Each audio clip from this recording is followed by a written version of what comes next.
Hello everyone, welcome to CLab. So ഇന്ന് നമ്മൾ chapter 1-ന്റെ remaining പോർഷൻസും കൂടെ കംപ്ലീറ്റ്ലി റിവൈസ് ചെയ്യാൻ പോവുകയാണ്. എൻ്റെ ഭാഗത്തുനിന്ന് വലിയൊരു സോറി. എന്താണെന്ന് വെച്ചാൽ കുറച്ച് നാളത്തേക്ക് എനിക്ക് വീഡിയോസ് ഒന്നും അപ്ലോഡ് ചെയ്യാൻ പറ്റിയില്ല because of some personal reasons. പക്ഷേ ഇനി മുതൽ നമ്മൾ സടപടെ എന്നുള്ള റിവിഷൻസ് എല്ലാം അപ്ലോഡ് ചെയ്യുന്നതായിരിക്കും. വെയിറ്റ് ചെയ്യേണ്ടി വരില്ല. അതുപോലെ തന്നെ കുറെ DMs വന്നു, അതുപോലെ തന്നെ കമന്റ്സും വന്നിട്ടുണ്ടായിരുന്നു എപ്പോഴാണ് അടുത്ത ചാപ്റ്റർ അപ്ലോഡ് ചെയ്യുന്നതെന്നുള്ള രീതിയിൽ. So thank you for all the responses. നിങ്ങൾ ഇത്തവണ ആദ്യമായിട്ടാണ് ഈ വീഡിയോ കാണുന്നതെങ്കിൽ please subscribe to this channel and also നിങ്ങൾക്ക് ഇഷ്ടമായി കഴിഞ്ഞാൽ ലൈക്ക് ചെയ്യുക, നിങ്ങളുടെ കൂട്ടുകാർക്ക് ഷെയർ ചെയ്യുക. ക്ലാസ് തുടങ്ങുന്നതിന് മുമ്പ് ഫസ്റ്റ് കാര്യം, ഇത്തവണ റിസൾട്ട് വന്നിട്ട് പാസ്സായ എല്ലാവർക്കും വലിയൊരു കൺഗ്രാറ്റുലേഷൻസ്. ഇനി ആർക്കെങ്കിലും ഇത്തവണ കിട്ടിയിട്ടില്ലെങ്കിൽ ഡെസ്പ് ആവേണ്ട കാര്യമില്ല. നമ്മൾ സോർട്ട് ഔട്ട് എവറിത്തിങ്, അത്രയേ ഉള്ളൂ. നമ്മൾ ഇത്തവണ നന്നായി റിവൈസ് ചെയ്യുന്നു, നല്ല രീതിയിൽ പഠിക്കുന്നു, ഇത്തവണ പാസ്സാവുന്നു. ഇത് വിട്ടിട്ട് പോകുന്ന ഒരു പരിപാടി നമുക്കില്ല. നമ്മൾ ഇത് നല്ല രീതിയിൽ റിവൈസ് ചെയ്യുന്നു, എവിടെയാണോ പ്രശ്നങ്ങൾ പറ്റിയത് അവിടെ ശരിയാക്കുന്നു, പാസ്സാവുന്നു, അടുത്ത ലെവലിലേക്ക് പോകുന്നു, അത്രയേ ഉള്ളൂ.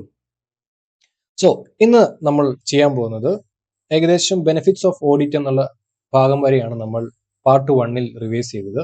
ആരെങ്കിലും കാണാത്തുണ്ടെങ്കിൽ നിങ്ങൾ ആദ്യമേ അത് പോയി കാണുക, അതിനുശേഷം ഈ ഒരു പാർട്ട് 2 വന്ന് കാണുക.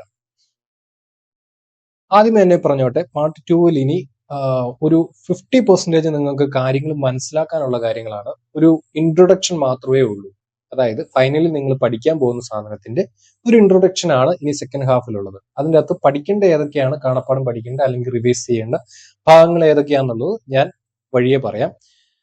സോ ആദ്യത്തെ കുറച്ച് പോർഷൻസ് നമ്മളൊരു ക്വസ്റ്റ്യൻ ആയിട്ടാണ് ഇട്ടേക്കുന്നത്. നമ്മൾ ലോജിക്കലി ചിന്തിക്കുകയാണെങ്കിൽ നമുക്ക് മനസ്സിലാകും എന്താണ് അതിന്റെ ആൻസേഴ്സ് എന്നുള്ളത്. ഒന്നാമത്തെ കാര്യം, ഓഡിറ്റ് മാൻഡേറ്ററി ആണോ വോളണ്ടറി ആണോ? The answer is it is both.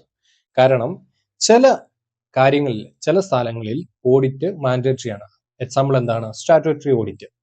ഇനി എന്താണ് വോളണ്ടറി ആയിട്ട് ചെയ്യുന്നത്?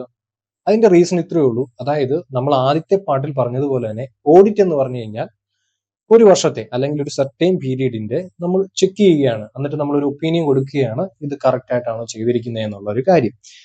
സോ ബിസിനസ് ഓണർ എന്ന നിലയിൽ നിങ്ങൾ നിങ്ങളുടെ ഒരു വർഷത്തെ കണക്കുകൾ അല്ലെങ്കിൽ ഒരു വർഷത്തെ ഫിനാൻഷ്യൽ ഇൻഫർമേഷൻ കറക്റ്റ് ആണോ എന്ന് നോക്കണമല്ലോ. അവിടെ എന്തെങ്കിലും പ്രശ്നങ്ങൾ ഉണ്ടായിട്ടുണ്ടോ എന്ന് ഡബിൾ ചെക്ക് ചെയ്യണമല്ലോ. നമുക്കൊരു കോൺഫിഡൻസ് ബിൽഡ് ചെയ്യാൻ നമുക്കത് വേണം. സോ ഓൾമോസ്റ്റ് എല്ലാവരും തന്നെ ഓഡിറ്റ് ചെയ്യാറുണ്ട് അവരുടെ കണക്കുകളും ബാലൻസുകളും. ആരാണ് ഓഡിറ്ററിനെ അപ്പോയിന്റ് ചെയ്യുന്നത്? ആരായിരിക്കും? ദ ഓണേഴ്സ്, അത്രേ ഉള്ളൂ. ഓണേഴ്സ് ആരാന്നുള്ളതും ചിന്തിച്ചു കഴിഞ്ഞാൽ എല്ലാ അപ്പോയിന്റ് ചെയ്യുന്ന ആൾക്കാരെയും നമുക്ക് മനസ്സിലാവും. ഒന്നാമത്തെ കാര്യം ചിന്തിച്ചു നോക്കിയേ, ഒരു ബിസിനസ്, ഒരു കമ്പനി, ആ കമ്പനിയുടെ ഓണേഴ്സ് ആരാണ്? ഷെയർ ഹോൾഡേഴ്സ് ആണ്. സോ ഷെയർ ഹോൾഡേഴ്സ് ആണ് AGM-ൽ ഓഡിറ്ററിനെ കമ്പനിക്ക് സെലക്ട് ചെയ്യുന്നത്, അപ്പോയിന്റ് ചെയ്യുന്നത്. ഒരു ഫേം ആണെങ്കിലും, ഫേം ആണെങ്കിൽ അതിന്റെ ഓണർ ആരാണ്? നമ്മുടെ പാർട്ട്നേഴ്സ് ആണ്. സോ അപ്പോയിന്റ് ചെയ്യുന്ന ആരായിരിക്കും? പാർട്ട്നേഴ്സ് ആയിരിക്കും. അപ്പൊ ഗവൺമെന്റ് കമ്പനികളാണെങ്കിലോ അവിടെ ഒരു സെപ്പറേറ്റ് അതോറിറ്റി ഉണ്ട്, CAG എന്നാണ് പറയുന്നത്, കൺട്രോളർ ആൻഡ് ഓഡിറ്റ് ജനറൽ എന്നാണ് പറയുന്നത് അതിന്റെ ഫോം. സോ അവരായിരിക്കും ഓഡിറ്ററിനെ അപ്പോയിന്റ് ചെയ്യുന്നത്. To whom report is submitted by an auditor. എന്തായിരിക്കും answer? Simple, to the person who appoints them. അതാണ് അതിന്റെ ആൻസർ. പുസ്തകത്തിലും അത് തന്നെയാണ് കൊടുത്തിരിക്കുന്നത്. അപ്പം 3 ചോദ്യത്തിന് നമുക്ക് ഉത്തരമായല്ലോ. അപ്പം ഏകദേശം കുറച്ച് പോർഷൻ കഴിഞ്ഞു. ഇനി അടുത്ത ഭാഗം എന്ന് പറയുന്നത് ഇനി നമുക്ക് പഠിക്കാനുള്ള 3 കാര്യങ്ങളേ ഉള്ളൂ. ഒന്ന്, അഷുറൻസ് എൻഗേജ്മെന്റ് എന്താണ്, അതിന്റെ different type of assurance engagements ഏതൊക്കെയാണ്. രണ്ടാമത്, അതിന്റെ സ്റ്റാൻഡേർഡ്സ് എന്തൊക്കെയാണ്. മൂന്നാമത്തെ കാര്യം, ക്വാളിറ്റീസ് ഓഫ് ആൻ ഓഡിറ്റർ. ഇതിനകത്തെ അഷുറൻസ് എൻഗേജ്മെന്റിന്റെ അന്ന് ചില ക്വസ്റ്റ്യൻസ് വരാം. എന്താണ് അഷുറൻസ് എൻഗേജ്മെന്റ് എന്ന് വരാം, ഏതൊക്കെ ടൈപ്പ് അഷുറൻസ് എൻഗേജ്മെന്റ് എന്ന് ചോദിക്കാം. അതുപോലെ തന്നെ ക്വാളിറ്റീസ് ഓഫ് ആൻ ഓഡിറ്ററും ചോദിക്കാം. ഇതാണ് ബുക്കിലെ definition. Assurance engagement means an engagement in which a practitioner expresses a conclusion designed to enhance the degree of confidence of the intended users other than the responsible party about the outcome of the evaluation or measurement of a subject matter against criteria. ഇതൊന്നും വായിച്ചാൽ മനസ്സിലാകില്ല, പക്ഷെ നമ്മൾ ആദ്യത്തെ പാർട്ടിൽ പറഞ്ഞ അതേ പരിപാടി ചെയ്യുക. ഒരു ഡെഫിനിഷൻ കിട്ടിക്കഴിഞ്ഞാൽ അതിനെ മുറിച്ച് വായിക്കുക, മനസ്സിലാക്കുക, എന്നിട്ട് ഒന്നുകൂടെ വായിക്കുമ്പോൾ നമ്മുടെ മനസ്സിൽ അത് ഓർത്തിരിക്കും. ഇതിനകത്തെ 1, 2, 3 വാക്കുകൾ നമുക്ക് കറക്റ്റായിട്ട് അറിയാവുന്ന കാര്യങ്ങൾ. ഇതൊരു എൻഗേജ്മെന്റ് ആണ്, ഓക്കെ ആണല്ലോ. രണ്ടാമത്, ഇൻ വിച്ച് എ പ്രാക്ടീഷണർ. എന്തുകൊണ്ട് practitioner, not auditor?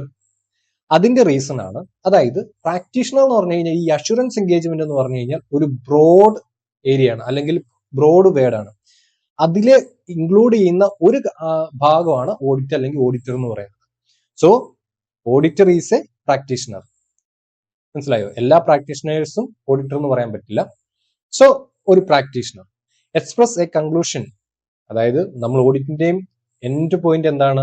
To express an opinion. So ഇവിടെയും ഒരു എക്സ്പ്രസ് എ കൺക്ലൂഷൻ.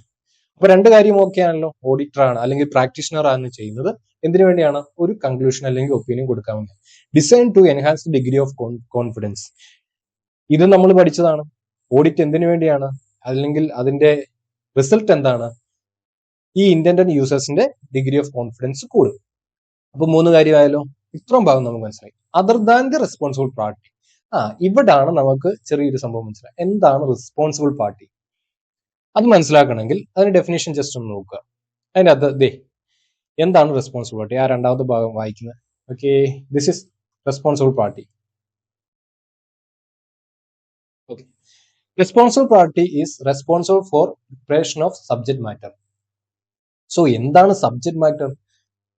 അപ്പം നമ്മൾ ഏതൊക്കെ കണ്ടു? പേഴ്സണൽ റെസ്പോൺസിബിൾ പാർട്ടി ആരാന്ന് മനസ്സിലാക്കണമെങ്കിൽ സബ്ജക്ട് മാറ്റർ എന്താന്ന് മനസ്സിലാക്കണം. സബ്ജക്ട് മാറ്റർ എന്ന് പറഞ്ഞു കഴിഞ്ഞാൽ ഒരു എക്സാമ്പിൾ എടുക്കാം. അതായത് ഓഡിറ്റ് തന്നെ എടുക്കാം. ഓഡിറ്റ് ചെയ്യുന്ന സമയത്ത് നമ്മൾ എന്താ നോക്കുന്നത്? ആ നോക്കുന്ന സാധനമാണ് സബ്ജക്ട് മാറ്റർ. അവിടെ നമ്മൾ നോക്കുന്നത് financial statement or financial information. ആ ഫിനാൻഷ്യൽ സ്റ്റേറ്റ്മെന്റ് ഉണ്ടാക്കുന്ന ആളാണ് റെസ്പോൺസിബിൾ പാർട്ടി. അതാരായിരിക്കും? അക്കൗണ്ടന്റ് ആയിരിക്കും അവിടുത്തെ. Okay, so other than responsible party എന്ന് പറയുന്നതിന്റെ റീസൺ എന്നാന്ന് വെച്ച് കഴിഞ്ഞാൽ, ഇതിന്റെ റീസൺ എന്ന് പറഞ്ഞു കഴിഞ്ഞാൽ ഈ റെസ്പോൺസിബിൾ പാർട്ടിയുടെ കോൺഫിഡൻസ് കൂട്ടാനാണോ? അല്ല, ഇന്റന്റഡ് യൂസറിന്റെ കോൺഫിഡൻസ് കൂട്ടാനാണ്. അത്രേ ഉള്ളൂ. അപ്പം റെസ്പോൺസിബിൾ പാർട്ടി എന്ന് പറഞ്ഞു കഴിഞ്ഞാൽ നമ്മുടെ ഇവിടെ കേസിൽ അക്കൗണ്ടന്റ് ആണ്. So about the outcome of the evaluation and measurement of subject matter against criteria. അതായത് രണ്ട് കാര്യം. ഒന്നെന്ന് പറയുന്നത് എന്താണ്? നമ്മുടെ measurement of A subject matter. Subject matter എന്താന്ന് കണ്ടല്ലോ, അഗൈൻസ്റ്റ് എ ക്രൈറ്റീരിയ. അപ്പൊ ക്രൈറ്റീരിയ എന്തായിരിക്കും?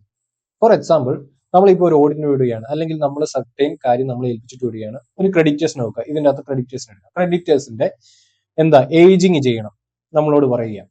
അപ്പം അതിന്റെ അകത്ത് നമ്മൾ നോക്കേണ്ട കാര്യങ്ങൾ ഇന്നൊക്കെയാണെന്ന് പറഞ്ഞിട്ടുണ്ട്. അങ്ങനെയാണെങ്കിൽ അതാണ് ക്രൈറ്റീരിയ.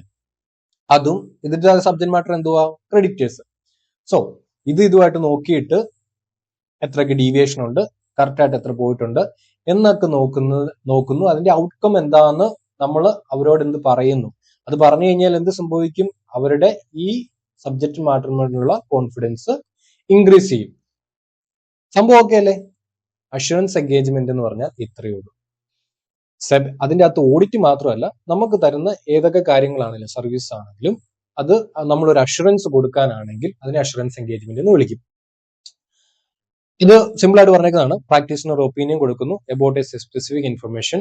അതുകൊണ്ട് എന്ത് സംഭവിക്കുന്നു? യൂസറിന്റെ കോൺഫിഡൻസ് ഇൻക്രീസ് ചെയ്യുന്നു. അത് എന്തുകൊണ്ടായിരിക്കും കോൺഫിഡൻസ് ഇൻക്രീസ് ചെയ്യുന്നത്? ഇങ്ങനെ ഡബിൾ ചെക്ക് ചെയ്യുന്ന സമയത്ത് നമുക്ക് മനസ്സിലാവും അതിന്റെ അകത്ത് ആ കൊടുത്തിരിക്കുന്ന അല്ലെങ്കിൽ ആ സബ്ജക്ട് മാറ്റർ അല്ലെങ്കിൽ ആ ഇൻഫർമേഷൻ ഇൻകറക്റ്റ് ആണുള്ള ചാൻസസ് കുറയുന്നു. കഥം, കേസ് കഥം. ഇനി elements of assurance engagement. Assurance എൻഗേജ്മെന്റിന്റെ എലമെന്റ്സ് എന്തൊക്കെയാണ്? ഒന്നാമത്തെ കാര്യം, അതൊരു 3 പാർട്ടി റിലേഷൻഷിപ്പ് ആണ്. റിലേഷൻഷിപ്പ് 3 പേര് വന്നാൽ ശരിയാവില്ല, എന്നാലും 3 പാർട്ടി റിലേഷൻഷിപ്പ് ആണ് ഇവിടെ ഉള്ളത്. ഒന്നാമത്തെ കാര്യം ആരായിരിക്കും? പ്രാക്ടീഷണർ. അതാരായിരിക്കും? ഓഡിറ്റ് ചെയ്യുന്ന വ്യക്തി. എക്സാമ്പിൾ ആട്ടോ. രണ്ടാമത്തെ റെസ്പോൺസിബിൾ പാർട്ടി. അതാരായിരിക്കും? അക്കൗണ്ടന്റ് ആയിരിക്കും. ഇനി മൂന്നാമത്തെ കാര്യം ഇന്റന്റഡ് യൂസർ. അതാരായിരിക്കും? അതിന്റെ ഓണർ. കറക്റ്റ് ആയല്ലോ? ലോജിക്കലി മനസ്സിലായല്ലോ? രണ്ടാമത്തെ കാര്യം an appropriate subject matter. Subject matter എന്താണെന്ന് മനസ്സിലായല്ലോ? Information to be examined. Financial information. Okay, suitable criteria എന്തായിരിക്കും? നമ്മളിപ്പോ പറഞ്ഞു തീർന്നേ ഉള്ളൂ. ഒരു ബെഞ്ച് മാർക്ക് ഇന്നൊക്കെയാണ് നോക്കേണ്ടതെന്ന് പറഞ്ഞേക്കുന്നത്. ആ ബെഞ്ച് മാർക്ക് ആയിരിക്കും നമ്മുടെ ക്രൈറ്റീരിയ. ഇനി നമ്മൾ ആദ്യമേ തന്നെ കണ്ടതാണ്, ഇത് കറക്റ്റ് ആണോ എന്ന് മനസ്സിലാക്കുന്നത് എങ്ങനെയാണ്? എവിഡൻസിലൂടെ. എവിഡൻസ് എന്തായിരിക്കണം? സഫീഷ്യന്റും ആയിരിക്കണം, അപ്രോപ്രിയേറ്റും ആയിരിക്കണം. എന്തായിരിക്കും ഡിഫറൻസ്? സഫീഷ്യന്റ് എന്ന് പറഞ്ഞു കഴിഞ്ഞാൽ ക്വാണ്ടിറ്റി, അതായത് നമുക്ക് എത്രമാത്രം എവിഡൻസ് വേണം ഒരു കാര്യത്തെ നമുക്ക് ഇവാലുവേറ്റ് ചെയ്യാൻ, അല്ലെങ്കിൽ നമുക്ക് അതിനെ സപ്പോർട്ട് ചെയ്യാൻ. അതാണ് ക്വാണ്ടിറ്റിനെയാണ് സഫിഷ്യന്റ് എന്ന് പറയുന്നത്. അപ്പൊ അപ്രോപ്രിയേറ്റ് എന്താ? ക്വാളിറ്റി. ക്വാണ്ടിറ്റിയും ക്വാളിറ്റിയും. എവിഡൻസ് എന്ന് പറഞ്ഞു കഴിഞ്ഞാൽ വെറുതെ കുറെ എവിഡൻസ് കിട്ടിയിട്ട് കാര്യമില്ല. അത് എന്തായിരിക്കണം? അപ്രോപ്രിയേറ്റ് ആയിരിക്കണം, ക്വാളിറ്റി ഉള്ളതായിരിക്കണം. ഇനി written assurance report in appropriate form, conclusion that conveys assurance about subject matter. വേറൊന്നുമല്ല, അതായത് ഇതിന്റെ എൻ പോയിന്റിൽ നമ്മൾ എന്ത് കൊടുക്കും?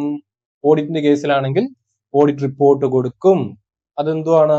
റിപ്പോർട്ട് ഒരു റിട്ടൺ ഡോക്യുമെന്റ് ആണ്. അത്രേ പറഞ്ഞിട്ടുള്ളൂ. ഇത്രയും കാര്യങ്ങളാണ് എന്ത്? Assurance engagement elements. അപ്പൊ എന്താ അഷുറൻസ് എൻഗേജ്മെന്റ് എന്ന് കണ്ടു, എന്തൊക്കെയാണ് എലമെന്റ്സ് എന്നുള്ള കാര്യം കണ്ടു. ഇനി ടൈപ്സ് ഓഫ് അഷുറൻസ് എൻഗേജ്മെന്റ്. എത്ര ടൈപ്പ് അഷുറൻസ് എൻഗേജ്മെന്റ്സ് ഉണ്ട്? ഒന്നാമത്തത് ഇതെന്ന് പറയുന്നത് ഈ രണ്ടെണ്ണം, 1, 2, 3. 1ഉം 2ഉം based on historical financial information. മൂന്നാമത്തെ എന്ന് പറഞ്ഞു കഴിഞ്ഞാൽ റെസ്റ്റ്, ബാക്കിയുള്ളത് തന്നെയാണ് പറയുന്നത് മൂന്നാമത്തെ എൻഗേജ്മെന്റ്. അപ്പൊ 3 ടൈപ്പ് കണ്ടല്ലോ. Reasonable assurance engagement, limited assurance എൻഗേജ്മെന്റും ഉണ്ട്. റീസണബിൾ എന്തായിരിക്കും, ലിമിറ്റഡ് എന്തായിരിക്കും? ഇപ്പോൾ തന്നെ നമ്മൾ കാണുന്നതായിരിക്കും, ഇപ്പൊ തന്നെ നമ്മൾ പഠിക്കുന്നതായിരിക്കും. റീസണബിളിന്റെ എക്സാമ്പിൾ ഓഡിറ്റ്, ലിമിറ്റഡിന്റെ റിവ്യൂ. ഇനി മൂന്നാമത്തെ ടൈപ്പ് എന്ന് പറയുന്നത് assurance engagements dealing with matters other than എന്താണ് ഇപ്പൊ പറഞ്ഞ ഹിസ്റ്റോറിക്കൽ ഫിനാൻഷ്യൽ ഇൻഫർമേഷൻ. അതേതൊക്കെയാണ്? ഒന്നെങ്കിൽ പ്രോസ്പെക്റ്റീവ് ഫിനാൻഷ്യൽ ഇൻഫർമേഷൻ ആയിരിക്കാം, അല്ലെങ്കിൽ ഇന്റേണൽ കൺട്രോളിനെ പറ്റിയുള്ളതായിരിക്കാം. ഇതൊന്നും ഹിസ്റ്റോറിക്കൽ ഫിനാൻഷ്യൽ ഇൻഫർമേഷനെ പറ്റിയുള്ളതല്ല. സോ മൂന്നാമത്തെ കാറ്റഗറിയിലാണ് ഇത് വരുന്നത്. 3 ടൈപ്പ് അഷുറൻസ് എൻഗേജ്മെന്റ് ഏതൊക്കെയാണെന്ന് മനസ്സിലായല്ലോ. ഇനി ഇത് തമ്മിലുള്ള വ്യത്യാസം എന്താ? റീസണബിൾ അഷുറൻസ് എൻഗേജ്മെന്റും ലിമിറ്റഡ് അഷുറൻസ് എൻഗേജ്മെന്റും തമ്മിലുള്ള വ്യത്യാസം അത് ഇവിടെ പഠിക്കാം. ചടപട ലോജിക്കലി നമുക്കത് മനസ്സിലാക്കാം. റീസണബിൾ അഷുറൻസ് എൻഗേജ്മെന്റ് എന്ന് പറഞ്ഞു കഴിഞ്ഞാൽ ഹൈ ലെവൽ ഓഫ് അഷുറൻസ് ആയിരിക്കും. എന്തായിരിക്കും? High level of assurance. അപ്പം നേരെ ഓപ്പോസിറ്റ് ആയിരിക്കും ലിമിറ്റഡ്. എന്ത്? ലോവർ ലെവൽ ഓഫ് അഷുറൻസ് ആണ്. ഒന്നാമത്തെ പോയിന്റ് പഠിച്ചല്ലോ. ഇനി ഹൈ ലെവൽ ഓഫ് അഷുറൻസ് കൊടുക്കണമെങ്കിൽ എന്ത് വേണം? നമുക്ക് ഹൈ ലെവൽ ഓഫ് പണിയെടുക്കണം. അതായത് to perform elaborate and extensive procedures. ഇടയ്ക്കിടയ്ക്ക് 2-3 തവണ പറയുന്നത് എന്താണെന്ന് വെച്ച് കഴിഞ്ഞാൽ ഈ വേർഡുകൾ നിങ്ങളുടെ മൈൻഡിലേക്ക് ക്ലിക്ക് ആവാൻ വേണ്ടിയാണ്. അതായത് നിങ്ങൾക്ക് എക്സാമിന് വന്നു കഴിഞ്ഞാൽ elaborate and extensive procedures to obtain എന്തിനായിരിക്കും? എവിഡൻസ് കണ്ടുപിടിക്കാൻ. എവിഡൻസ് എന്തായിരിക്കണം? സഫീഷ്യന്റും ആയിരിക്കണം, അപ്രോപ്രിയേറ്റും ആയിരിക്കണം. ഓക്കെ ആണോ? നമ്മളിപ്പോ പറഞ്ഞു തീർന്നതേ ഉള്ളൂ. ഇനി അപ്പൊ ഇവിടെയാണെങ്കിൽ ഒത്തിരി ഒന്നും വേണ്ട, കുറച്ച് പ്രൊസീജിയേഴ്സ് മതി. അപ്പം ഹൈ ലെവൽ ആണെങ്കിൽ high level of procedures, elaborate procedures. Low level ആണെങ്കിൽ ഫ്യൂവർ പ്രൊസീജിയേഴ്സ്. സെറ്റാണ്. ഇനി റീസണബിൾ അഷുറൻസ് എൻഗേജ്മെന്റ് എന്ന് പറയുമ്പോൾ തന്നെ അതിന്റെ കൺക്ലൂഷൻ എന്തായിരിക്കും? റീസണബിൾ ആയിരിക്കും. ലിമിറ്റഡ് അഷുറൻസ് എന്ന് പറയുമ്പോൾ അതിന്റെ കൺക്ലൂഷൻ എന്തായിരിക്കും? ലിമിറ്റഡ് ആയിരിക്കും. മൂന്നാമത്തെ പോയിന്റും കഴിഞ്ഞു. ഇനി നാലാമത്തെ പോയിന്റ്. ഇതിന്റെ എക്സാമ്പിൾ എന്താന്ന് ഇപ്പൊ നമ്മൾ പറഞ്ഞു. ഒന്ന് ഓഡിറ്റ്, എലാബറേറ്റ് ആയിട്ട് നടത്തുന്നു. രണ്ടാമത്തെ റിവ്യൂ. എന്താ ഈ ഓഡിറ്റും റിവ്യൂവും തമ്മിലുള്ള വ്യത്യാസം? അത് ഞാനിപ്പോ തന്നെ പറഞ്ഞു തരാം. അതായത് ഇത് 3ഉം കൂടെ കണക്ട് ചെയ്യാൻ വേണ്ടി ഞാനൊരു എക്സാമ്പിൾ പറയാം. അതിൽ നിന്ന് നിങ്ങൾക്ക് ഈ 3 മനസ്സിലാവും. ഓക്കെ. ഒരു കമ്പനി ഉണ്ട്. ആ കമ്പനിക്ക് ബാങ്കില് ഒരു ലോൺ വേണം. ആ ലോണിന് ഇവരെന്ത് പറഞ്ഞെന്ന് പറഞ്ഞു കഴിഞ്ഞാൽ ഒരു 3 മാസത്തെ, ഇതുവരെ നിങ്ങളുടെ ഒരു 3 മാസമായുള്ള കമ്പനിയായിട്ട്, അപ്പൊ ഈ 3 മാസത്തെ നിങ്ങളുടെ വർക്കിംഗ് എങ്ങനെയുണ്ടെന്ന് ഞങ്ങൾക്ക് അറിയണം. അപ്പൊ നിങ്ങളുടെ 3 മാസത്തെ ഫിനാൻഷ്യൽ സ്റ്റേറ്റ്മെന്റ് ഞങ്ങൾക്ക് എന്ത് വേണം? ഒന്ന് വേണമെന്ന് പറയുന്നു. അപ്പൊ അത് കറക്റ്റ് ആണോ എന്ന് അറിയാൻ വേണ്ടി ഈ ബാങ്ക് എന്ത് ചെയ്തു? ഒരു ഓഡിറ്ററിനെ പറഞ്ഞു വിട്ടു. അതായത് ഈ ഫിനാൻഷ്യൽ സ്റ്റേറ്റ്മെന്റ് കറക്റ്റ് ആണോ എന്ന് നോക്കണം. ഇത് എന്തായിരിക്കും? ഇത് റിവ്യൂ ആയിരിക്കും. ലിമിറ്റഡ് അഷുറൻസി വരുന്ന റിവ്യൂ. ഇനി കഴിയട്ടെ, ഈ 3 മാസം കഴിഞ്ഞു, 1 വർഷം കഴിഞ്ഞപ്പോൾ ഇതിന് എന്ത് വേണം? സ്റ്റാറ്റ്യൂട്ടറി ഓഡിറ്റ് വേണം, അല്ലെങ്കിൽ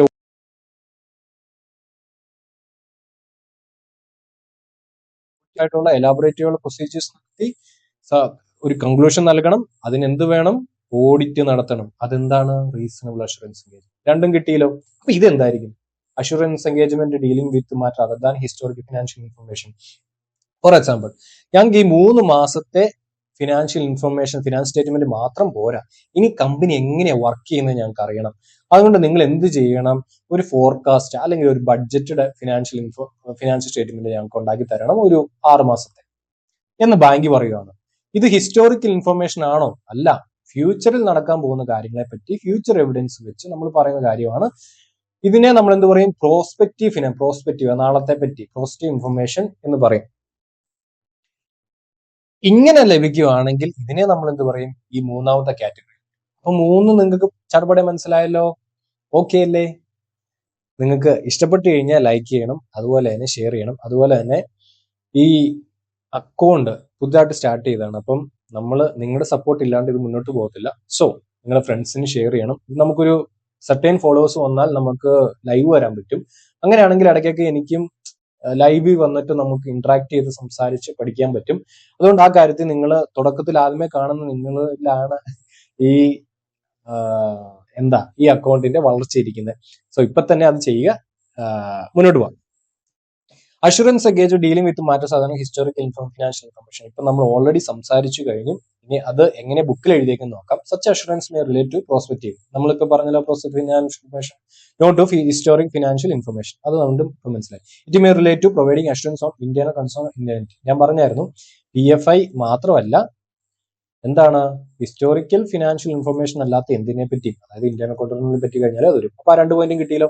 ഡിഫറൻസ് ബിറ്റ്വീൻ ഇതും നമ്മൾ പറഞ്ഞു, ഹിസ്റ്റോറിക് ഫിനാൻഷ്യൽ ഇൻഫർമേഷൻ തമ്മിലുള്ള വ്യത്യാസം എന്താണെന്ന് പറഞ്ഞു മനസ്സിലായല്ലോ. അതായത് HFI, ഇനി HFI എന്നും PFI എന്നും പറയും. HFI ആണെങ്കിൽ എക്കണോമിക് ഇവന്റ്സും കണ്ടീഷൻസും സർക്കംസ്റ്റൻസും ഇപ്പൊ നടക്കുന്ന കാര്യങ്ങളും അല്ലെങ്കിൽ occurring in the past period, ആ സമയത്ത് നടന്നതിനെ വെച്ചുള്ള ഫിനാൻഷ്യൽ ഇൻഫർമേഷനാണ് ഹിസ്റ്റോറിക്കൽ എന്ന് പറയുന്നത്.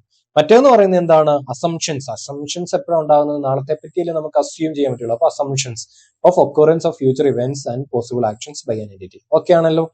ഇനി ഇത് നമുക്ക് ഇതിന്റെ റിപ്പോർട്ട് കൊടുക്കുമ്പോൾ, PFIയുടെ റിപ്പോർട്ട് കൊടുക്കുന്ന സമയത്ത് നമുക്ക് ഒരിക്കലും ഇന്ന കണ്ടു എന്ന് പറയാൻ പറ്റില്ല.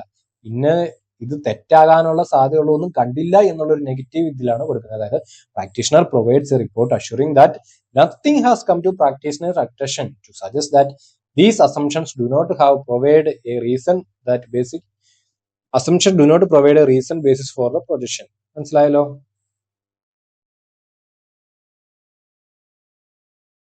ഓക്കെ. സോ അതിന്റെ ഡിഫറൻസും നമ്മൾ മനസ്സിലാക്കി. ഇനി ഇത് നിങ്ങൾക്ക് ഈസി ആയിട്ട് പറയാം. അതായത് എന്തൊക്കെയാണ് എക്സാമ്പിൾസ്? റീസണബിൾ അഷുറൻസിന്റെ ഏതാ? ഓഡിറ്റ്. ലിമിറ്റഡ് അഷുറൻസിന്റെ ഏതാ? റിവ്യൂ. ഇനി മൂന്നാമത്തെ കാറ്റഗറി അതേതാണ്? PFI, prospective financial information. പിന്നെ ബാക്കിയുള്ള ഏതാണെങ്കിലും ഇതിന്റെ അകത്താണ്. ഇന്ത്യൻ കൺട്രോളിന്റെ വന്നാലും മൂന്നാമത്തെ കാറ്റഗറി. അപ്പം ആ പോയിന്റ് അവിടെ കഴിഞ്ഞു. ഇനി അടുത്തത് എന്തൊക്കെയായിരിക്കും സ്റ്റാൻഡേർഡ്സ് ഓൺ ദീസ് തിങ്സ്? അതായത് ഇത്രേ ഉള്ളൂ. സ്റ്റാൻഡേർഡ്സ് ഓൺ ഓഡിറ്റിംഗ് ഉണ്ട്. അതായത് ഓഡിറ്റിംഗ് ചെയ്യുന്ന സമയത്ത് ഇത് എന്തുകൊണ്ടായിരിക്കും, അതിന്റെ നമ്മൾ കാണുന്നുണ്ട് എന്തുകൊണ്ട് സ്റ്റാൻഡേർഡ്സ് വേണം എന്നുള്ള കാര്യം നമ്മൾ പോയിന്റ് ആയിട്ട് കാണുന്നുണ്ട്. പക്ഷെ ബ്രീഫ്ലി ഞാൻ പറയാം. അതായത് നമ്മൾ ഓഡിറ്റിങ്ങിന് ഒരു രീതിയിൽ ഒരു സ്റ്റാൻഡേർഡ് വേണം നമ്മൾ ഓഡിറ്റ് ചെയ്യുന്നത്. അല്ലെങ്കിൽ ഒരുത്തൻ ഒരു രീതിയിൽ പോയി ഓഡിറ്റ് ചെയ്യും, വേറൊരുത്തൻ വേറൊരു രീതിയിൽ പോയി ഓഡിറ്റ് ചെയ്യും, വേറൊരാൾ വേറൊരു രീതി ഓഡിറ്റ് ചെയ്യും. ഇതിനൊന്നും ഒരു എന്താണ് സ്റ്റാൻഡർഡൈസേഷൻ ഇല്ലെങ്കിൽ നന്നായിട്ട് പോകും ഇല്ല. നമുക്ക് അക്കൗണ്ടിങ് സ്റ്റാൻഡേർഡ്സ് ഇല്ലേ, എങ്ങനെ അക്കൗണ്ട്സ് ചെയ്യണം, അതുപോലെ തന്നെ ഓഡിറ്റിങ്ങിനും സ്റ്റാൻഡേർഡ്സ് ഉണ്ട്. സോ ഓഡിറ്റിനെ പറ്റി ആദ്യത്തെ 2 ടേംസ് നമ്മൾ കണ്ടായിരുന്നത് ലിമിറ്റഡും റീസണബിളും. അത് നടത്തുവാണെങ്കിൽ നമ്മൾ എന്ത് ചെയ്യണം? SAS ഫോളോ ചെയ്യണം, സ്റ്റാൻഡേർഡ്സ് ഓൺ ഓഡിറ്റിംഗ്. ആദ്യത്തേത് ഓഡിറ്റിന്റെ എക്സാമ്പിൾ പറഞ്ഞത് റീസണബിൾ അഷുറൻസ് കൊടുക്കുന്നത് ഓഡിറ്റ് ആണ്. ഓഡിറ്റിന്റെ നടത്തുന്ന സമയത്ത് സ്റ്റാൻഡേർഡ്സ് ഓഡിറ്റ് ചെയ്യണം. അപ്പൊ റിവ്യൂ ആണെങ്കിലോ SREs വേണം, standards on review engagement SRE set ആണ്. ഇനി മൂന്നാമത്തെ ടൈപ്പ് ആണെങ്കിൽ എന്താണ്? അഷുറൻസ് എൻഗേജ്മെന്റ് അതർ ദാൻ എന്നുള്ളതിന്റെ assurance engagement, standards on assurance engagement. അപ്പൊ അതിന്റെ ഏതൊക്കെയായിരിക്കും? SAE കിട്ടി. ഓക്കെ. ഇനി ബാക്കി ഏതെങ്കിലും ഒക്കെ സംഭവങ്ങൾ നമ്മൾ ചെയ്തു കൊടുക്കുവാണെങ്കിൽ റിലേറ്റഡ് സർവീസസ് നമ്മൾ നൽകുകയാണ്. ഇപ്പം എക്സാമ്പിൾ ഒരു ഓഡിറ്റ് ഫേം ഉണ്ടെന്ന് വിചാരിച്ചു, അവിടെ നമ്മൾ ബഡ്ജറ്റ് ഉണ്ടാക്കി കൊടുക്കുന്നു, അല്ലെങ്കിൽ ഇന്ത്യൻ കൺട്രോൾ നോക്കുന്നു, അതുപോലെ തന്നെ ഓഡിറ്റിംഗ് നടത്തുന്നു, റിവ്യൂ നടത്തുന്നു. ഈ 4 കാര്യം മാത്രമാണോ? അല്ല. ഇതിന്റെ കൂടെ റിലേറ്റഡ് സർവീസ് ഒത്തിരി കാര്യങ്ങൾ നമ്മൾ എവിടെ ചെയ്യുന്നുണ്ട്? നമ്മുടെ ഓഡിറ്റിലുണ്ട്. അതൊക്കെ നമ്മൾ നോക്കുന്ന സമയത്ത് ഏത് സ്റ്റാൻഡേർഡ് ഫോളോ ചെയ്യണം? അതിനെല്ലാം കൂടെ കൂടി ഒരു സംഭവമുണ്ട്, SRS എന്ന് പറയുന്നത്. അപ്പം 4 കാര്യങ്ങൾ മനസ്സിലായല്ലോ. ഏതൊക്കെയാ സ്റ്റാൻഡേർഡ്സ് എന്ന് പറയുന്നത്? ഇത് ഇഷ്യൂ ചെയ്യുന്നത് നമ്മുടെ തലവൻ ICAI ആണ്. ഇത് എന്തിനു വേണ്ടിയാണ്? Deal with responsibility of auditor practitioner. സെറ്റാണേ. ഇനി ഇതിനെല്ലാം കൂടെ വിളിക്കുന്നതാണ് എൻഗേജ്മെന്റ് സ്റ്റാൻഡേർഡ്സ്. ഓക്കെ. ഇനി ജസ്റ്റ് ഒന്ന് മനസ്സിലാക്കി പോവാ. സ്റ്റാൻഡേർഡ്സ് ഓൺ ഓഡിറ്റിംഗ് എന്തായിരിക്കും? കോണ്ടെക്സ്റ്റ്. ഒരു ഓഡിറ്റ് നടത്തുന്നു financial statement by an independent auditor, അതാണ് കോണ്ടെക്സ്റ്റ്. ഓക്കെ, എന്തിനായിരിക്കും? ടു എസ്റ്റാബ്ലിഷ് ബെഞ്ച് മാർക്ക് എന്ന് പറയുന്ന സംഭവം നമ്മൾ ഓൾറെഡി പറഞ്ഞിട്ടുണ്ട്. High quality benchmarks. പിന്നെ അത് ഫോളോ ചെയ്യണം. എന്ത് ചെയ്യണം? ഓഡിറ്റ് നടത്തുന്ന സമയത്ത്. 2 പോയിന്റ് ആയല്ലോ. ഇനി ഇത് എന്തുകൊണ്ടുണ്ടായി? പല ഓഡിറ്റ് നടത്തുന്ന സമയത്ത് പല ഇഷ്യൂസ്. അതിനെ എന്ത് ചെയ്യാൻ, നമുക്ക് അതിനെപ്പറ്റി സംസാരിക്കാനും അത് എങ്ങനെ ചെയ്യണം എന്ന് പറയാൻ വേണ്ടിയാണ് ഇതുണ്ടാക്കിയേക്കുന്നത്. Issues in the fields of auditing. അതുകൊണ്ട് ഇപ്പൊ എക്സാമ്പിൾ നമ്മൾ എന്തിനു ഓഡിറ്റ് ചെയ്യുന്നു? ഒബ്ജക്റ്റീവ് SA 200 വന്നു. ഇനി അടുത്തത് SA 230, 500, SA 700. ഇതൊക്കെ എന്ന് പറഞ്ഞാൽ ഓഡിറ്റ് ഡോക്യുമെന്റേഷൻ. എങ്ങനെ ഓഡിറ്റ് ഡോക്യുമെന്റ് ചെയ്യണം, ഓഡിറ്റ് എവിഡൻസ്, എത്രമാത്രം ഓഡിറ്റ് എടുക്കണം, എങ്ങനെ സാമ്പിളിംഗ് നടത്തണം, ഇതൊക്കെ ഓഡിറ്റ് എവിഡൻസ് വരും. മനസ്സിലായല്ലോ. ഇനി 700 എന്ന് പറയുന്നത് ഫോമിങ് ആൻ ഒപ്പീനിയൻ. അതായത് ഓഡിറ്റ് റിപ്പോർട്ട് നമ്മൾ കൊടുക്കണ്ടേ? ആ ഓഡിറ്റ് റിപ്പോർട്ട് നമുക്ക് പലരും പല രീതി എഴുതി വെച്ചാൽ പോരല്ലോ. അതെങ്ങനെ കൃത്യമായി എഴുതണം, അതിൻ്റെ അകത്ത് എന്തൊക്കെ മെൻഷൻ ചെയ്യണം, എങ്ങനെ ആയിരിക്കണം ആ റിപ്പോർട്ടിൽ നമ്മുടെ ഒപ്പീനിയൻ കൊടുക്കേണ്ടത്, ഇതെല്ലാം പറഞ്ഞിരിക്കുന്നത് 700 ആണ്. 705 ഒക്കെ വരും. അപ്പൊ ഓക്കെ ആണല്ലോ. SA മനസ്സിലായല്ലോ. ഇനി റിവ്യൂ എൻഗേജ്മെന്റ്, അതിന്റെ അകത്ത് എന്തായിരിക്കും കോണ്ടെക്സ്റ്റ്? ഫിനാൻഷ്യൽ സ്റ്റേറ്റ്മെന്റ് റിവ്യൂ ചെയ്യുന്നു. ആദ്യത്തെ കാര്യം കിട്ടിയല്ലോ. പിന്നെ രണ്ടാമത്തെ point, it is A limited assurance engagement. നമ്മൾ ഓൾറെഡി കണ്ടു. റിവ്യൂ എന്ന് പറയുന്നത് ലിമിറ്റഡ് അഷുറൻസ് എൻഗേജ്മെന്റ്. പിന്നെ അത് എന്താണ് കൊടുക്കുന്നത്? Lower than audit. നമ്മൾ ഓൾറെഡി കണ്ടല്ലോ, ലോവർ അഷുറൻസ് ആയിരിക്കും. പിന്നെ ലോവർ അഷുറൻസ് ആണെങ്കിൽ ഫ്യൂവർ പ്രൊസീജിയേഴ്സ് ആയിരിക്കും. നമ്മൾ ഓൾറെഡി കണ്ടത്. മനസ്സിലായോ? ഇത് ഇങ്ങനെ പോവുള്ളൂ. ഇനി എന്റെ ഒരു ഭാഗത്തുനിന്ന് ഒരു അഷുറൻസ് വന്നേക്കാം. അതായത് ഇത് കഴിയുമ്പോൾ നിങ്ങൾ ക്വസ്റ്റ്യൻ എടുത്ത് നോക്കുക. നമ്മൾ പഠിച്ച പോയിന്റ്സ് അല്ലാണ്ട് വേറൊന്നും വരില്ല അതിൻ്റെ അകത്ത്. അത്രേ ഉള്ളൂ. കംപ്ലീറ്റ് ആണ് നമ്മൾ റിവൈസ് ചെയ്യുന്നത്. ഇനി അതേതൊക്കെയാണ്? SRE നമ്മൾ ഓൾറെഡി കണ്ടല്ലോ. ഇതെന്ന് പറയുന്നത് engagements to review historic financial statement. പിന്നെ രണ്ടാമത്തെ ഇൻട്രീം ഫിനാൻഷ്യൽ ഇൻഫർമേഷൻ, അതായത് ഇൻട്രീം ഫിനാൻഷ്യൽ സ്റ്റേറ്റ്മെന്റ്സ് നമ്മൾ ഇടയ്ക്ക് ഉണ്ടാക്കാറുണ്ട് 6 മാസത്തെ. ഓക്കെ, നമ്മൾ ഓഡിറ്റ് ചെയ്യുന്നതിന് മുമ്പ്, ഫുള്ളി ഓഡിറ്റ് ചെയ്യുന്നതിന് മുമ്പ്. അതാണ് ഇൻട്രീം ഫിനാൻഷ്യൽ ഇൻഫർമേഷൻ എന്ന് പറയുന്നത്.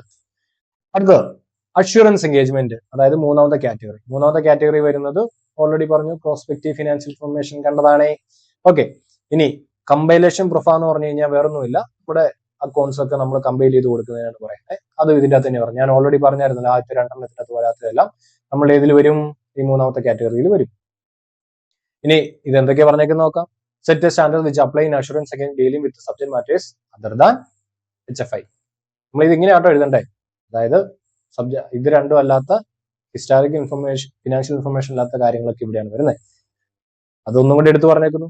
പിന്നെ നോൺ ഫിനാൻഷ്യൽ മാറ്റേഴ്സിന്റെ അത് നമ്മൾ കൊടുക്കുന്നുണ്ട്. ഞാൻ പറഞ്ഞില്ലായിരുന്നു, ഇന്റേണൽ കൺട്രോൾസിന്റെ കാര്യത്തിലും നമ്മൾ നോക്കുന്നത് ഡിസൈൻ ഓപ്പറേഷൻ ഒക്കെ അതിനെപ്പറ്റി ഒപ്പീനിയൻ കൊടുക്കുന്ന, അഷുറൻസ് കൊടുക്കുന്നതും ഇതിന്റെ അകത്താണ് വരുന്നത്. ഇനി അടുത്തത് റിലേറ്റഡ് സർവീസ്. ഞാൻ പറഞ്ഞല്ലോ, ഇതൊന്നും പെടാത്ത റിലേറ്റഡ് ആയിട്ട് നമ്മൾ കൊടുക്കുന്ന എഗ്രീഡ് അപ്പോൺ പ്രൊസീജിയേഴ്സ്. അതായത് അവർ പറഞ്ഞേക്കുന്ന കുറച്ച് കാര്യങ്ങളുണ്ട്, ആ പ്രൊസീജിയേഴ്സ് നമ്മൾ ചെയ്തിട്ടുണ്ടോ ചെക്ക് ലിസ്റ്റിനകത്ത്. അതായത് ഇപ്പം ക്രെഡിറ്റേഴ്സിന്റെ ചെക്ക് ലിസ്റ്റ് നോക്കുക എന്ന് പറഞ്ഞിട്ടുണ്ട്. അപ്പൊ നമ്മൾ നോക്കി ടിക്ക് ഇട്ടു.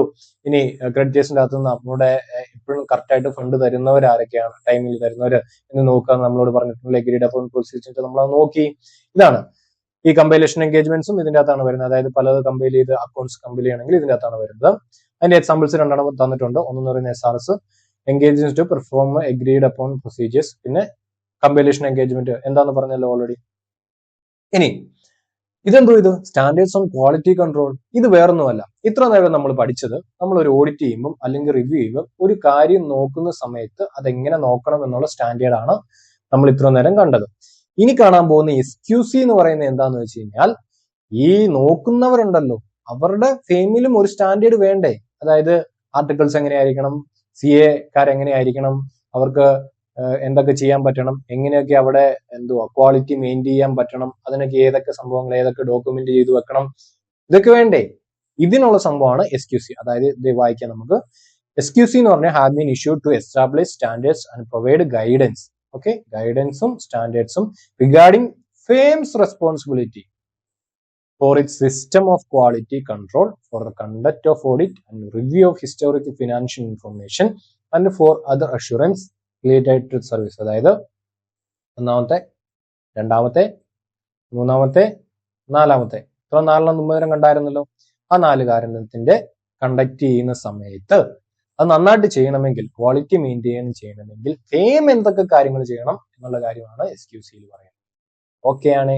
It requires auditors practitioners to establish system of quality control so that the firm and it's personnels. ഇവിടെ പറഞ്ഞേക്കുന്നത് കണ്ടോ, comply with professional standards and regulatory and legal requirements and report issued are appropriate ആയിട്ടുള്ള report കൊടുക്കുന്നുണ്ടോ എന്ന് നമ്മൾ നോക്കണം.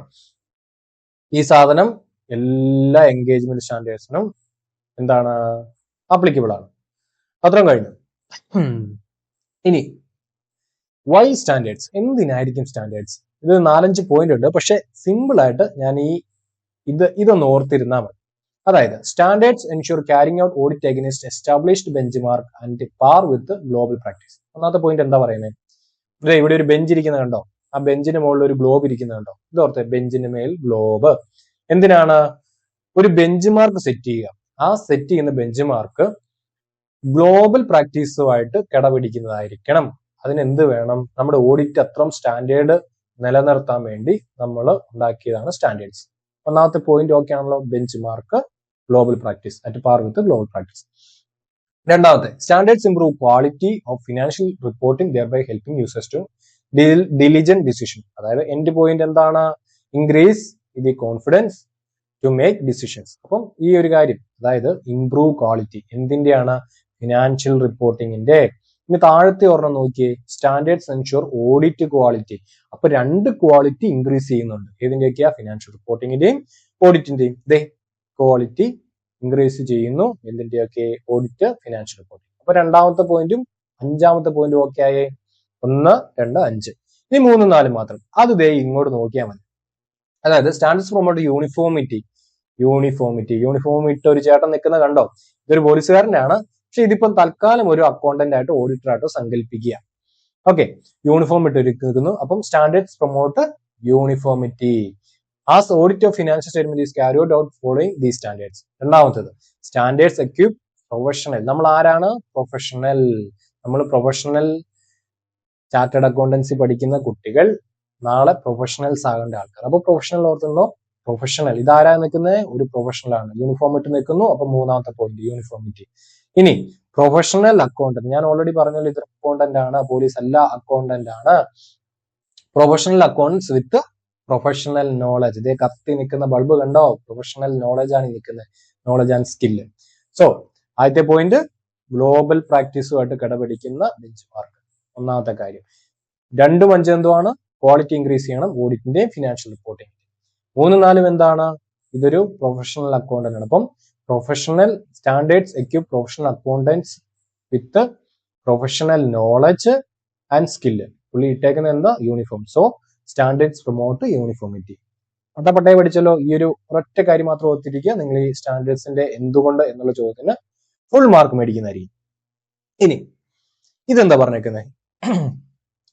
Simple ആണ്. നമ്മുടെ ഡ്യൂട്ടി എന്താണ്? സ്റ്റാൻഡേർഡ്സ് ഫോളോ ചെയ്യുക. ഓക്കെ, ഇനി ഇൻ കേസ് സ്റ്റാൻഡേർഡ്സ് ഫോളോ ചെയ്തില്ലെങ്കിൽ എന്ത് ചെയ്യണം? ഒരു ഡിപ്പാർച്ചർ സംഭവിക്കുന്നു. അതായത് ഒരു സ്റ്റാൻഡേർഡ് നമ്മുടെ ഒരു പ്രൊസീജിയറിൽ ഇൻഎഫക്റ്റീവ് ആണ്. ആ സമയത്ത് നമ്മൾ എന്ത് ചെയ്യണം?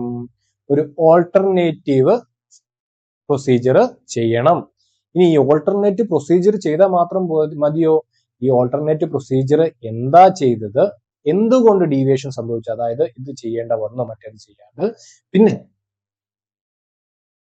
പിന്നെ ഉള്ള കാര്യം എന്ന് പറയുന്നത് ഇത് ഇങ്ങനൊരു സംഭവം സംഭവിച്ചു എന്നുള്ള കാര്യം നമ്മുടെ റിപ്പോർട്ടിൽ മെൻഷനും കൂടെ ചെയ്യണം. അവരുടെ ശ്രദ്ധ ഇങ്ങോട്ട് ചെലുത്തുവാൻ വേണ്ടി ഇങ്ങനെ സംഭവങ്ങൾ ചെയ്യുന്നുള്ള ഒരു ഡിഫറെന്റ് ആയിട്ടുള്ള കാര്യം ചെയ്തിട്ടുള്ള കാര്യം അറിയിക്കണം. ഇത്ര എഴുതി വെച്ചേക്കുന്നത്. അതായത് ഡ്യൂട്ടി നമ്മളെന്ന് പറയുന്നത് സ്റ്റാൻഡേർഡ്സ് ഫോളോ ചെയ്യുന്നുള്ളതാണ്. ഡിപ്പാർച്ചർ ഉണ്ടായി കഴിഞ്ഞാൽ നമ്മൾ ഓൾട്ടർനേറ്റീവ് പ്രൊസീജിയേഴ്സ് ചെയ്യണം.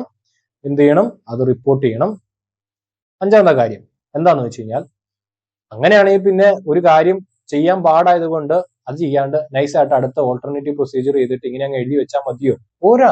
അത് നമുക്ക് എന്താണ് ഒരു ഡീവിയേഷൻ കാണിക്കുക, അല്ലെങ്കിൽ ഒരു അതിനെ നമ്മൾ പറയുക, ചൂഷണം ചെയ്യാനുള്ള ഒരു അവസരമല്ല.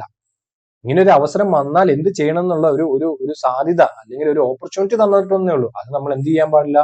ചൂഷണം ചെയ്യാൻ പാടില്ല. ഇത്രയാണ് ഈ വലിയ പാരഗ്രാഫ് എഴുതി വെച്ചേക്കുന്നത്. ഒന്ന് വേണേ വായിച്ചേക്കാം. It is the duty of professional accountants to see the standards are followed in engagements undertaken by them. Ordinarily, these are to be followed by professional accountants. However, a situation may arise when specific procedure as recorded in standards would not be effective in a particular engagement. In such a case, he is required to document how alternative procedures performed achieve the purpose of recorded procedures Also, reason for departure has to be documented unless it is clear. Further, his report should draw attention to such departure. ഈ 3 കാര്യങ്ങളാണ് എഴുതി വെച്ചേക്കുന്നത്. Departure. It is also be noted that mere disclosure in the report, അതായത് ഈ പറഞ്ഞ കാര്യം, does not absolve a professional accountant from complying with the applicable standards. Applicable standards ചെയ്യാണ്ടിരിക്കാൻ വേണ്ടി ഉള്ളൊരു ലൂപ്പ് ഹോൾ അല്ല ഇങ്ങനെ ഒരു അവസരം തന്നിരിക്കുന്നത്. അപ്പൊ അതും കഴിഞ്ഞു. ഇനി നമ്മുടെ ലാസ്റ്റ് പാർട്ടിലേക്ക് വന്നതാണ് ക്വാളിറ്റീസ് ഓഫ് ആൻ ഓഡിറ്റർ. ഇത് വേണേൽ ഡയറക്റ്റ് ക്വസ്റ്റൻ ആയിട്ട് വരാം. ഇതും വളരെ സിമ്പിൾ ആണ്. ഇത്ര ഓർത്തിരുന്നാൽ മതി. ഒരു ഓഡിറ്റർ എന്ന് പറയുന്ന വ്യക്തിക്ക് നല്ല ബിസിനസ് മൈൻഡ് ഉണ്ടായിരിക്കണം. ഒരു ഗുഡ് ബിസിനസ്മാനുള്ള എല്ലാ കാര്യങ്ങളും ഉണ്ടായിരിക്കണം, അല്ലേ? 2, പുള്ളി നല്ലൊരു മനുഷ്യനായിരിക്കണം. ബേസിക് ഹ്യൂമൻ ക്വാളിറ്റീസ് ഉണ്ടായിരിക്കണം. ഇനി 3, നമ്മൾ എന്തിനാ ഇത് പഠിക്കുന്നേ? Acquire expertise and knowledge. അക്കൗണ്ട്സിലും ഓഡിറ്റിലുമുള്ള നമ്മുടെ നോളജ് ഉണ്ടാക്കാൻ വേണ്ടിയാണ് നമ്മൾ ചെയ്യുന്നത്. ഈ സാധനങ്ങൾ രണ്ടും നമുക്ക് വേണം. 3 കാര്യങ്ങളായോ? ഇനി ഇത് മാത്രം പോരോ. നമ്മൾ ഈ എല്ലാ കാര്യങ്ങളും കഴിഞ്ഞിട്ട് നമ്മുടെ ചില മന്ത്രിമാരെ പോലെ അഴിമതി കാണിച്ചുകൊണ്ട് നടന്ന കാര്യമുണ്ടോ? ലിസ്റ്റ് ചില CA-കാരെ പോലെ. അത് വേണ്ട. നമ്മൾക്ക് ഇന്റഗ്രിറ്റി വേണം, ഇൻഡിപെൻഡൻസ് വേണം. ഇത്രയും കാര്യം ഇവിടെ എഴുതി വെച്ചിട്ടുള്ളൂ. ഇത് ലോജിക്കായിട്ട് നിങ്ങൾക്ക് ചിന്തിക്കാൻ മേലെ, അത് പോയിന്റ് ആയിട്ട് എഴുതാൻ മേലെ. അങ്ങനെ എഴുതി കഴിഞ്ഞാൽ ഫുൾ മാർക്ക് കിട്ടും. ഒന്നാമത്തെ കാര്യം, all those personal qualities that go to make a good businessman contribute to the making a good auditor. So അതിന്റെ എക്സാമ്പിൾ ചോദിച്ചു കഴിഞ്ഞാൽ എന്തൊക്കെയായിരിക്കാം? ഇൻഡസ്ട്രി ജഡ്ജ്മെന്റ് ഉണ്ടാവണം. പുള്ളിയുടെ ബിസിനസിനെ പറ്റി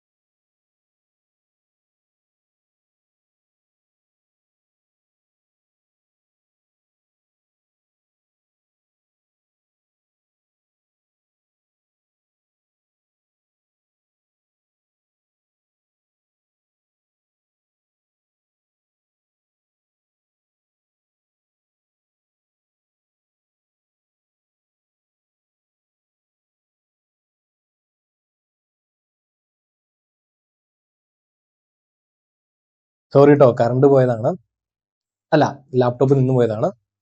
ഇത്രേ ഉള്ളൂ. അപ്പം നമ്മൾ പറഞ്ഞു വന്നത് all personal qualities that go to make a good businessman. ഏതൊക്കെയായിരിക്കാം? ഇൻഡസ്ട്രി ജഡ്ജ്മെന്റ്, നല്ല പേഷ്യൻസ് ഉണ്ടാവണം, പിന്നെ റിലയബിലിറ്റി വേണം, അതായത് നമ്മളെ ആശ്രയിക്കാൻ അല്ലെങ്കിൽ നമ്മളെ വിശ്വസിക്കാൻ പറ്റുന്നതായിരിക്കണം, നമുക്ക് ആ ഒരു നല്ല ഇത് വേണം, നല്ല ഗുഡ് ടെമ്പർ വേണം. ഇതിൻ്റെ അത് 3-4 കാര്യങ്ങൾ നമ്മൾ എഴുതി വെച്ചാൽ മതി. ഇനി he must have shine of culture of for attaining great height. ഈ ഒരു സംഭവം നിങ്ങൾ ഓർത്തിരിക്കാൻ മാത്രമൊന്നുമല്ല, നമ്മുടെ ലൈഫിലും ഈ സംഭവം വേണം. അതായത് നമ്മളെപ്പോഴും താഴെ നിൽക്കാൻ വേണ്ടി ഇരുന്ന് കഴിഞ്ഞാൽ ഉണ്ടല്ലോ, താഴെ തന്നെ നിൽക്കുള്ളൂ. നമുക്ക് എപ്പോഴും ഒരു വാശി വേണം, ഇത് പിടിച്ചെടുക്കുള്ളൂ, അല്ലെങ്കിൽ ഞാൻ ഇവിടെ എത്തപ്പെടും, ഒരു ഗ്രേറ്റ് ഹൈറ്റിൽ എത്തും എന്നൊരു വാശിയുണ്ട്. നമുക്ക് വേറെ ആരും നമ്മളെ സപ്പോർട്ട് ചെയ്യില്ല, നമ്മളെ എന്താൻ തള്ളാനൊന്നും ഒരു മനുഷ്യൻ കാണൂല. കുറച്ച് നമ്മുടെ പേരൻസ് ഹെൽപ്പ് ചെയ്യത്തുള്ളൂ, അല്ലെങ്കിൽ കുറച്ച് നല്ല ഫ്രണ്ട്സ് ഉണ്ടാവും. അതിനപ്പുറത്തേക്ക് ഒരു മനുഷ്യനും അവനവന്റെ കാര്യം നോക്കി അങ്ങ് പോകത്തുള്ളൂ. നമ്മൾ തന്നെ പുഷ് ചെയ്യണം. അതായത് ഈ must Shine of culture four attaining great height. ഇത് നിങ്ങൾക്ക് ലൈഫിൽ ഉണ്ടായിരിക്കണം. So he must have highest degree of ഞാൻ മുമ്പ് പറഞ്ഞായിരുന്നല്ലോ, ഇന്റഗ്രിറ്റി, ഇൻഡിപെൻഡൻസ്. ഇൻഡിപെൻഡൻസ് എന്താണ്? നമ്മൾ ഫസ്റ്റ് പാർട്ടിൽ കണ്ടതാണ്. ഓർമ്മയുണ്ടെങ്കിൽ നിങ്ങൾ മൈൻഡിൽ ഒന്ന് റിവൈസ് ചെയ്ത് നോക്കി എന്താണ്. അതായത് ഇത് നമ്മളെ ഓഡിറ്റിന് വിളിക്കുന്ന പുള്ളിയുടെ എന്തേലും കാശ് കാണിച്ചോ ഭീഷണിപ്പെടുത്തിയോ ഒന്നും നമ്മുടെ റിപ്പോർട്ടിനെ നമ്മൾ എന്ത് ചെയ്യാൻ പാടില്ല, ബാധിക്കാൻ സാധ്യതയില്ല. നമ്മുടെ ഓഡിറ്റിനെ ബാധിക്കാൻ പാടില്ല. നമ്മുടെ personal relationship with this owner അത് നമ്മൾ ബാധിക്കാൻ പാടില്ല. അത് നമുക്കൊരു ഇൻഡിപെൻഡൻസ് വേണം. ഓക്കെ, ഇൻഡിപെൻഡന്റ് ആയിരിക്കണം, ഇന്റഗ്രിറ്റി വേണം. ഇനി ബേസിക് ഹ്യൂമൻ ക്വാളിറ്റീസ്, അതായത് ട്രസ്റ്റ് ഉണ്ടാവണം, അങ്ങനെയുള്ള കാര്യങ്ങൾ. അപ്പൊ ഈ 4 കാര്യങ്ങൾ വന്നല്ലോ. ഇവിടെ ഒരു ഹൈറ്റും കൂടെ വരച്ചു വെച്ചേക്കാം. അപ്പം എല്ലാം സെറ്റ്. ഇനി അക്കൗണ്ട്സ് അറിയാണ്ട് നമുക്ക് ഒരിക്കലും ഓഡിറ്റ് ചെയ്യാൻ പറ്റില്ല. അപ്പൊ നമുക്ക് അക്കൗണ്ട്സിൽ നല്ല നോളജ് ഉണ്ടാവണം, എക്സ്പെർട്ടൈസ് ഉണ്ടാവണം. അതുപോലെ തന്നെ ഓഡിറ്റ് ചെയ്യണമെങ്കിലും നമുക്ക് നല്ല നോളജ്, എക്സ്പെർട്ടൈസ് ഉണ്ടാവണം. ആ ഫീൽഡിൽ, ഈ 2 ഫീൽഡിലും ഉണ്ടാവണം. സോ ഇത്രേ ഉള്ളൂ രണ്ടാമത്തെ പാർട്ട്. ഈസി ആയിട്ട് കഴിഞ്ഞില്ലേ? ഏതൊക്കെയാ ഭാഗങ്ങൾ മനസ്സിലാക്കേണ്ട രീതിയിലാണ് ഞാൻ പറഞ്ഞു പോയേക്കുന്നത്. അതുപോലെ തന്നെ കാണപ്പാടം പഠിക്കേണ്ടത് ഈസി ആയിട്ട് എങ്ങനെ പഠിക്കണം എന്നുള്ള രീതിയിലും പറഞ്ഞിട്ടുണ്ട്. എനിക്ക് തോന്നണേ നല്ല രീതിയിൽ നിങ്ങൾക്ക് ഈ ഒരു ചാപ്റ്റർ ഫുൾ ആയിട്ട് റിവൈസ് ചെയ്തിട്ടുണ്ടെന്നുള്ള കാര്യം. ഒറ്റ കാര്യം, അതായത് നിങ്ങൾക്ക് ഇനി ഒരു പുസ്തകം നോക്കേണ്ട കാര്യമില്ല. അതായത് ഡയറക്റ്റ് നമ്മുടെ സ്റ്റഡി മെറ്റീരിയലിൽ A to Z കാര്യം ചാട്ടപ്പട്ടയെന്ന് നമ്മൾ റിവൈസ് ചെയ്തിട്ടുണ്ട്. ഇനി നിങ്ങൾക്ക് വേറൊരു കാര്യം നോക്കേണ്ട വായിക്കേണ്ട കാര്യമില്ല. ഇത് മാത്രം ഒന്നും കൂടെ കേൾക്കുവാണെങ്കിൽ ഇത് മൈൻഡിൽ നല്ല രീതിയിൽ തറവാകും. അതിനുശേഷം ഒന്നും കൂടെ നിങ്ങൾക്ക് സമയം എപ്പോഴെങ്കിലും കിട്ടുവാണെങ്കിൽ ഒരു 1.2 1.5 കിട്ടും ഒന്നും കൂടെ കേട്ട് കഴിഞ്ഞാൽ പിന്നെ ഒന്നും നോക്കണ്ട. കാരണം ഇത് എക്സാം എഴുതുന്ന സമയത്ത് ഇതെല്ലാം നിങ്ങളുടെ മൈൻഡിലേക്ക് വന്നോളും. അത്രേ ഉള്ളൂ. നന്നായിട്ട് പഠിക്കുക. എന്റെ ഭാഗത്തു നിന്നും ഫുൾ സപ്പോർട്ട് നിങ്ങൾക്ക് ഉണ്ടാവും. എന്റെ ഒരു കാര്യം പറയാം, അതായത് ഫൈനല് ഞാൻ ഫസ്റ്റ് ഗ്രൂപ്പ് ഒരു മാസം കൊണ്ട് ഒരു ക്ലാസ്സും ഇല്ലാണ്ടാണ് പഠിച്ചത് തീർത്തത്. യൂട്യൂബിന്റെ ഹെൽപ്പോടൊക്കെ തന്നെയാണ് പഠിച്ചത്. സോ നിങ്ങൾക്ക് ആർക്കെങ്കിലും അഫോർഡ് ചെയ്യാൻ പറ്റുന്നില്ല ക്ലാസ്സുകൾ, അല്ലെങ്കിൽ എന്തെങ്കിലും റിവിഷൻ നല്ല രീതിയിൽ വേണമെങ്കിൽ നിങ്ങൾക്ക് ഇത് ഉപയോഗപ്പെടുത്താവുന്നതാണ്. അത് ഞാൻ പറഞ്ഞു വന്ന വേറൊന്നുമല്ല, ഞാൻ തന്നെ ഈ ഇന്ററിന് അൺലിമിറ്റഡ് അറ്റൻഡ് എടുത്തിട്ടുണ്ട്. അതായത് 3 വർഷം ആർട്ടിക്കിൾഷിപ്പിന്റെ സമയത്ത് പലതായിട്ട് എഴുതിയിട്ട് പഠിക്കാൻ പറ്റിയിട്ടില്ല. അതൊന്നാമത്തെ കാര്യം, നമ്മൾ ഉഴപ്പി നടക്കുകയായിരുന്നു. എന്നാലും ഇത് പലപ്പോഴും ഞാൻ അന്ന് എപ്പോഴേലും ഒരു ഭാഗത്ത് ഞാൻ ഇത് വിട്ടിട്ട് പോയായിരുന്നെങ്കിൽ ഒരിക്കലും ഞാൻ ഫൈനലിലേക്ക് എത്തില്ലായിരുന്നു. അതുകൊണ്ട് തന്നെ ഇപ്പം ഡെസ്പായിട്ടിരിക്കേണ്ട കാര്യമൊന്നുമില്ല. 1.5 മാസം നല്ല രീതിയിൽ കഷ്ടപ്പെട്ട് കഴിഞ്ഞാൽ ഇന്റർ അടിപൊളിയായിട്ട് പാസ്സാൻ പറ്റും, നേരെ ഫൈനലിലേക്ക് എത്താൻ പറ്റും. അത്രേ ഉള്ളൂ. സോ നിങ്ങൾക്ക് ഈ വീഡിയോ ഇഷ്ടപ്പെട്ടു കഴിഞ്ഞാൽ ഈ ഒരു എഫേർട്ടിന് നിങ്ങൾ തിരിച്ചും ഒരു നല്ലൊരു സപ്പോർട്ട് ഉണ്ടാവും ഞാൻ പ്രതീക്ഷിക്കുന്നു. നിങ്ങളുടെ ഒരു കമന്റ് തന്നെ വായിക്കുമ്പോൾ നമുക്ക് തന്നെ ഒരു സന്തോഷമാണ്. അത്രേ ഉള്ളൂ. സോ നെക്സ്റ്റ് റിവിഷനിൽ കാണാം. Take care, God bless you, and നന്നായിട്ടിരിക്കുക, നന്നായിട്ട് പഠിക്കുക. Bye by.